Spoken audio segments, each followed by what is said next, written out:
सच्ची शिक्षा की पहचान आखिर है क्या? एक ऐसी दुनिया में जहां हर कोई बस और ज्यादा इन्फॉर्मेशन इकट्ठा करने में लगा है, ये एक ऐसा सवाल है जो हम सबके सामने खड़ा है। क्या बड़ी-बड़ी डिग्रियां ही सच्ची शिक्षा हैं, या फिर ज्यादा पैसा कमाना, स्टेटस, या शायद आज के जमाने में सोशल मीडिया के फॉलोअर्स? जरा सोचिए, अगर यही असली शिक्षा है, तो फिर ऐसा क्यों होता है कि कुछ बेहद पढ़े लिखे लोग हमेशा बेचैन, अहंकारी और दुखी नजर आते हैं, जबकि दूसरी तरफ कुछ बेहद साधारण लोग अंदर से इतने शांत और ज्ञान से भरे हुए लगते हैं? 2000 साल से भी पहले भारतीय ऋषियों ने इंसान के आगे बढ़ने की इस पूरी यात्रा को एक बेहद अद्भुत श्लोका में समेट दिया था।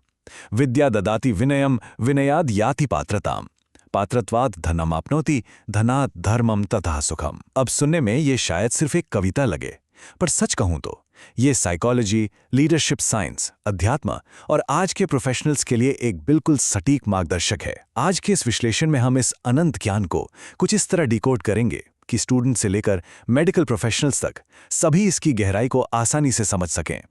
तो चलिए इस प्रोसेस को थोड़ा डिटेल में देखते हैं। ये श्लोका कहता है, विद्या विनम्रता देती है, विनम्रता से योग्यता आती है, योग्यता से समृद्धि मिलती है, समृद्धि धर्म को सक्षम बनाती है और धर्म से सच्चा सुख मिलता है। ध्यान देने वाली बात यह है कि यह ह्यूमन ग्रोथ की एक स्टेप बाय स्टेप सीढ़ी है। ज्ञान, फिर विनम्रता, फिर कैरेक्टर, उसके बाद प्रॉस्पेरिटी, फिर धर्म और आखिर में इनर हैप्पीनेस। लेकिन इन सब में जो सबसे हैरान करने वाली बात है वो इसकी पहली लाइन है, विद्या ददाति विनयम, यानी सच्चा ज्ञान विनम्रता देता है, अहंकार नहीं, खुद को बड़ा समझने का भाव नहीं, कोई घमंड नहीं, सिर्फ और सिर्फ विनम्रता। यहां सबसे जरूरी पॉइंट यह है कि आजकल हम लोग ना इन्फॉर्मेशन और विजडम, यानी जानकारी और ज्ञान के बीच थोड़ा कंफ्यूज हो जाते हैं। हम डिग्री को बुद्धिमत्ता मान लेते हैं और आत्मविश्वास को मैच्योरिटी। लेकिन हमारी प्राचीन भारतीय विचारधारा में विद्या को बहुत अलग ढंग से डिफाइन किया गया था। विद्या का मतलब सिर्फ फैक्ट्स को रट लेना नहीं था। इसका अर्थ था अपने व्यक्तित्व को बेहतर बनाना, अपनी भावनाओं पर कंट्रोल रखना, एक नैतिक जीवन जीना और इस पूरे ब्रह्मांड में अपने अस्तित्व को समझना। उस दौर में एक व्यक्ति चाहे कितना भी पढ़ा लिखा क्यों ना हो, अगर उसके नेचर में अहंकार था तो उसे अशिक्षित ही माना जाता था। असल में सच्चा ज्ञान हमें बताता है कि यूनिवर्स आखिर कितना बड़ा और विशाल है। जैसे जैसे सीखने की यात्रा आगे बढ़ती है, हमें ये एहसास होने लगता है कि हमारी जानकारी तो बस एक छोटी सी बूंद के बराबर है। सोचिए, आकाश गंगाओं की स्टडी करने वाला एक साइंटिस्ट इस अनंत ब्रह्मांड के आगे नेचुरली विनम्र हो जाता है। रोज जीवन और मृत्यु को करीब से देखने वाला एक डॉक्टर प्रकृति की शक्ति के आगे झुक जाता है। और एक साइकियाट्रिस्ट ये अच्छी तरह समझता है कि इंसान का दिमाग और उसका मन आखिर कितना नाजुक हो सकता है। असली ज्ञान अहंकार को बिल्कुल पिघला देता है। आधा ज्ञान हमेशा शोर मचाता है, लेकिन जो गहरा ज्ञान होता है वो एक ऐसी शांति पैदा करता है जिसे महसूस किया जा सकता है। ठीक उस उथली हुई नदी की तरह जिसके पानी में बहुत शोर होता है, जबकि एक गहरा समुद्र हमेशा शांत और ठहरा हुआ रहता है। आधे ज्ञान और सच्चे ज्ञान के बीच का ये सबसे बड़ा और सबसे क्लियर अंतर है। चलिए अब इस पूरे कॉन्सेप्ट को एक और नजरिए से, यानी मेडिकल फील्ड के नजरिए से देखते हैं। मेडिकल प्रोफेशनल्स के लिए ये श्लोका बहुत बहुत डीप मीनिंग रखता है। आज की मॉडर्न मेडिसिन एक डॉक्टर को असाधारण शक्ति देती है, बीमारी को पहचानने की, दवा लिखने की, सर्जरीज करने की और किसी की जिंदगी को डायरेक्टली इन्फ्लुएंस करने की शक्ति। लेकिन जरा सोचिए, अगर इस शक्ति के साथ विनम्रता ना हो तो यही ज्ञान बेहद खतरनाक भी बन सकता है।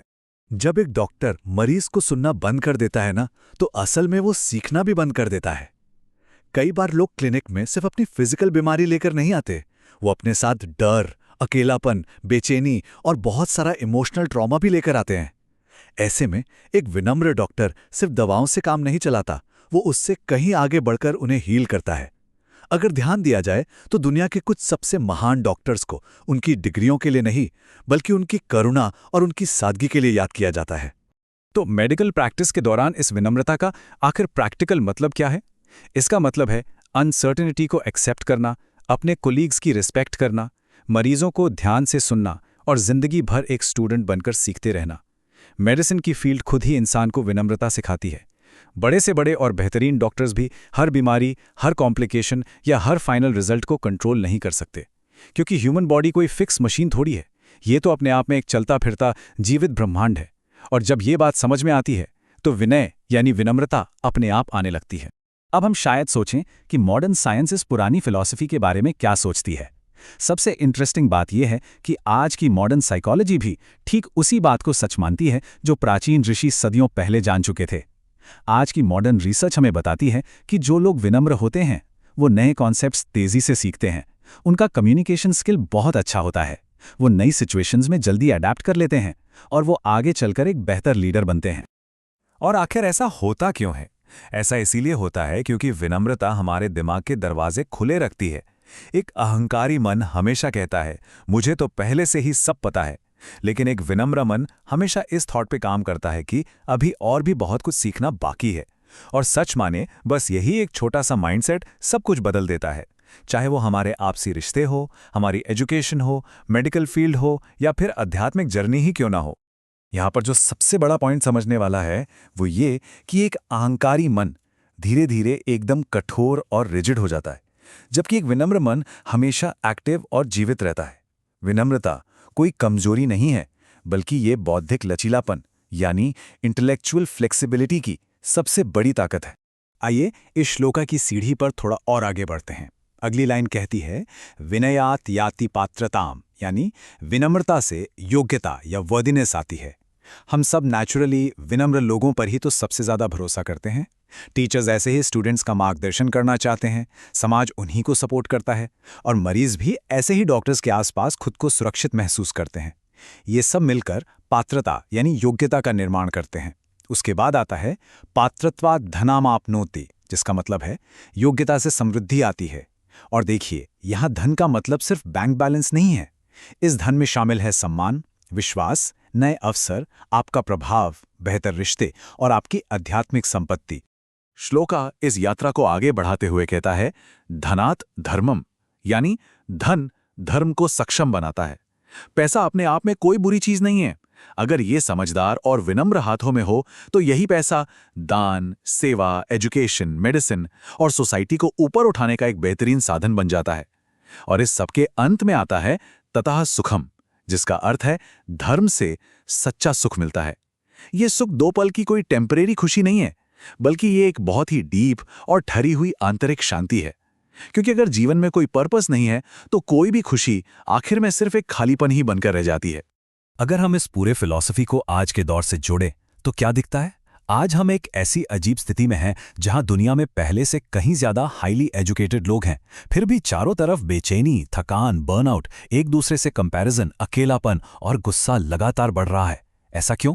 क्योंकि बाहरी इंफॉर्मेशन और डेटा तो रोज बढ़ रहा है, लेकिन जो हमारा आंतरिक परिष्कार है, अंदर की शुद्धता है, वो लगातार कम होती जा रही है। ये श्लोका बार बार ये याद दिलाता है कि शिक्षा तब तक अधूरी है अगर उसके साथ हमारा अहंकार बढ़ता हो, क्रोध बढ़ता हो, अधीरता बढ़ती हो और करुणा कम होती हो। एक सचमुच एजुकेटेड सोसाइटी की पहचान सिर्फ उसकी एडवांस टेक्नोलॉजी से नहीं की जा सकती, बल्कि लोगों की सहानुभूति, उनकी नैतिकता, अनुशासन और उनके सच्चे ज्ञान से होती है। अगर ध्यान से सोचें तो शायद आज इस मानवता को सिर्फ और ज्यादा तेज दिमागों की जरूरत नहीं है, बल्कि उससे भी कहीं ज्यादा नरम दिलों की जरूरत है। इसलिए अगली बार जब हम ये सुने विद्या ददाति विनयम, तो याद रखना चाहिए कि ये सिर्फ प्राचीन संस्कृत का एक वाक्य नहीं है। यह हमारे सामने रखा गया एक आईना है, खुद से पूछा गया एक सवाल है और एक कंप्लीट जीवन दर्शन है। अगर हमारा ज्ञान हमें और ज्यादा विनम्र, ज्यादा करुणामयी, ज्यादा बैलेंस्ड और शांत बना रहा है, तभी ये सच्ची विद्या है। वरना हो सकता है कि ये बस दिमाग में इकट्ठा की हुई कुछ जानकारी भर हो। अंततः ज्ञान का अंतिम लक्ष्य दूसरों पर अपना प्रभुत्व जमाना या डोमिनेट करना बिल्कुल नहीं है। इसका सच्चा लक्ष्य है परिवर्तन, खुद का और समाज का।